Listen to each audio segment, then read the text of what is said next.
അല്ലാഹു വിശുദ്ധ ഖുർആനിൽ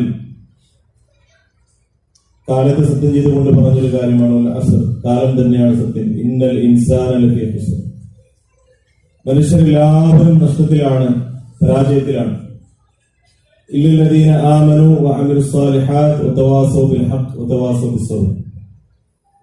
ഈ 4 ക്വാളിറ്റികളുള്ള ആളുകളിൽ വിശ്വാസം കൃത്യമായിക്കൊണ്ട് ഇല്ലല്ലദീന ആമനു, അള്ളാഹുവിൽ യഥാർത്ഥ വിശ്വാസം ഉൾക്കൊണ്ട ആളുകൾ, ശിർക്ക് കലരാത്ത, അള്ളാഹുവിൽ യാതൊന്നിനെയും പങ്കു ചേർക്കാത്ത, ഒരു വ്യക്തികളെയോ വസ്തുക്കളെയോ സംവിധാനങ്ങളെയോ ഒന്നും റബ്ബിൽ പങ്കു ചേർക്കാത്ത വളരെ കളങ്കരഹിതമായ വിശ്വാസം ഉൾക്കൊണ്ട ആളുകൾ, ആ ഈമാനിന്റെ അടിസ്ഥാനത്തിലുള്ള അമൽ സ്വാലിഹാത്തുകൾ, സൽക്കർമ്മങ്ങൾ പ്രവർത്തിച്ച ആളുകൾ,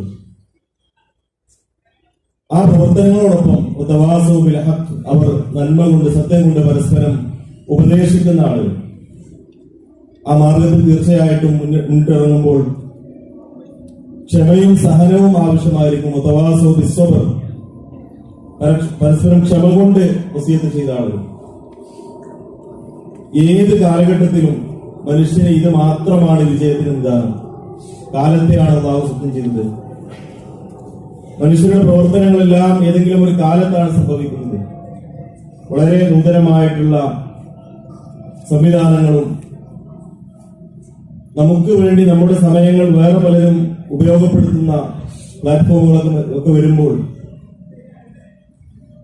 നാം ഒരിക്കലും നമ്മെ മറന്നു പോകാതെ, ഖുർആനിൽ അല്ലാഹു പറയുന്നുണ്ട്, അള്ളാഹുവിനെ മറന്നപ്പോൾ അവർ അവരെ തന്നെ മറന്നുപോയൊരവസ്ഥ, അത്തരക്കാരനെ പിൻപറ്റരുതെന്ന്. അങ്ങനെയുള്ള അവസ്ഥയിലേക്ക് നമ്മൾ പോകാതിരിക്കാൻ നമ്മുടെ സമയവും നമ്മുടെ ആരോഗ്യവും നമ്മുടെ സമ്പത്തുമെല്ലാം അള്ളാഹുവിന്റെ മാർഗത്തിൽ, അള്ളാഹുവിന്റെ ഇഷ്ടത്തിൽ, അള്ളാഹു തൃപ്തിയിൽ, ദീനിന്റെ മാർഗത്തിൽ ഉപയോഗപ്പെടുത്താൻ നാം പരമാവധി പരിശ്രമിക്കണം.